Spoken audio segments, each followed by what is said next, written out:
క్రీస్తు యేసునందు మిక్కిలి ప్రియమైన సహోదరి సోదరులారా, ఈరోజు తల్లి తిరుసభ సిలువ విజయోత్సవ పండుగను కొనియాడుచున్నది. ఈ శుభ వేళలో మీకందరికీ సిలువ విజయోత్సవ పండుగ శుభాకాంక్షలు తెలియచున్నాను. సిలువ మనకు క్రైస్తవులకు విజయానికి గుర్తుగా ఉన్నది. సిలువ క్రైస్తవులకు రక్షణకు గుర్తుగా ఉన్నది. ప్రియమైన సోదరి సోదరులారా, ఈనాడు ఈ సిలువ విజయోత్సవ మహోత్సవాన్ని జరుపుకుంటున్న శుభవేళలో సిలువ యొక్క ప్రాధాన్యతను గురించి మనము తెలుసుకుందాం. ఈ సందర్భంలో 3 విషయాలు నేను మీతో పంచుకోదలుచుకున్నాను. సిలువ మనకు రక్షణకు, సిలువ మనకు విజయానికి గుర్తుగా ఉంది. కారణం ఏమిటంటే, ఏదైనా తోటలో ఆదాము అవ్వమ్మలు ఆ యొక్క చెట్టు నుండి పండు తిని ఆ చెట్టు ద్వారా వారు పాపాన్ని కట్టుకున్నారు. ఈ లోకంలో పాపానికి తావుచ్చారు. ప్రియమైన సోదరులారా, యేసు క్రీస్తు లోక రక్షకుడు.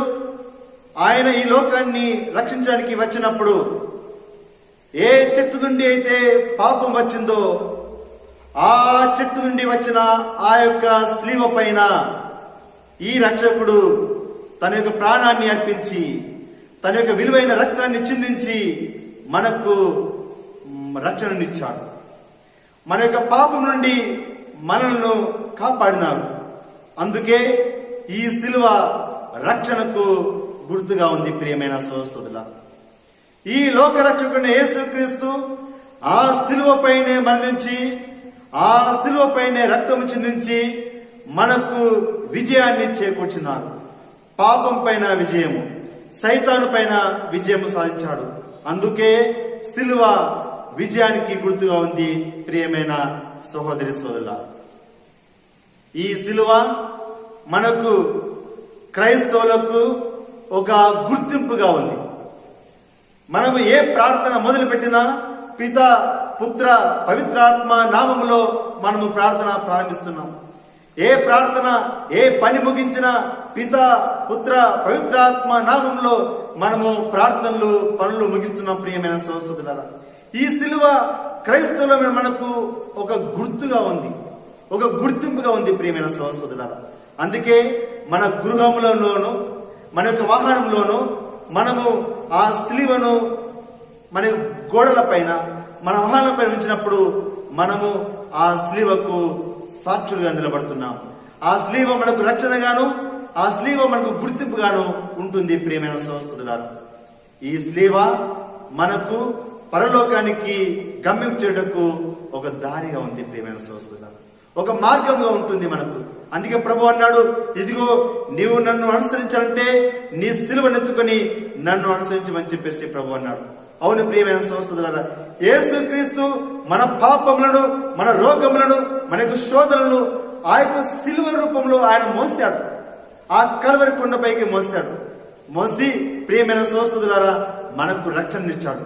ప్రభు ఈరోజు నీతో నాతో అంటున్నాడు, నీవు నన్ను అనుసరించాలంటే నువ్వు నీ శిలువను మోసుకోండి, నీ శిలువను మోసుకొని నన్ను అనుసరించమంటున్నాడు. ప్రియమైన సోదరులారా, మన జీవితంలో ప్రతిరోజు వచ్చే కష్టాలు, బాధలు, శోధనలు ఏవైనా కానీ మనము ఆ యొక్క శిలువ రూపంలో మనము మోయాలి.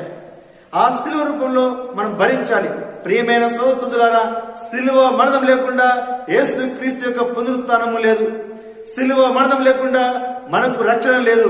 ప్రియమైన సోదరులారా, మన జీవితంలో వచ్చే కష్టాలు, శోధనలు, బాధలు ఏవైనా కానీ అవి శిలువ రూపంలో మోయకుండా మనము రక్షణ పొందలేము. శిలువ రూపంలో మనం మోయకుండా మనము మన యొక్క గమ్యస్థానమైన పరలోక రాజ్యాన్ని మనము చేరలేము. ప్రియమైన సోదరులారా, మనము పరలోక రాజ్యమైన ఆ గమ్యాన్ని మనం చేరాలంటే ఈ శిలువను మనం మోయాలి, ఈ శిలువను మనం వెంటాడాలి, ఈ శిలువను మనం అనుసరించాలి. అందుకే మనకు కష్టాలు వచ్చినప్పుడు, బాధలు వచ్చినప్పుడు మనము ఆ శిలువ వైపు మనం చూడాలి, ఆ శిలువను మనం ముద్దాడాలి, ఆ శిలువను మనకు రక్షణగా మనం స్వీకరించాలి. ఎందుకంటే ఆ శిలువ ద్వారా మనకు రక్షణ. ఆ స్లీవ శక్తి ద్వారా మనకు విమోచన. ఆ స్లీవలో చిందించిన రక్తం ద్వారా మనకు పాప విమోచన లభించింది. కాబట్టి ఆ స్లీవను మనము వెంబడించాలి, ఆ స్లీవను మనం మోయాలి, ఆ స్లీవ వైపు మనం ప్రయాణం సాగించాలి. కాబట్టి ప్రియమైన సోదరులారా, స్లీవ యందున్న భక్తిని మనం పెంపొందించుకుందాం. ఈ స్లీవ ద్వారా దేవుడు మనలను, మన కుటుంబాన్ని రక్షించాలని ప్రార్థించుదాం. ఆ స్లీవ ద్వారా మనము ఒక గుర్తింపు ఉండి ఆ స్లీవను మనం మోస్తూ స్లీవ ద్వారా మనం లోకానికి సాక్ష్యం పలుకుదాం. దేవుడు మనందరినీ దారుణంగా దించుగాక. ఆమేన్.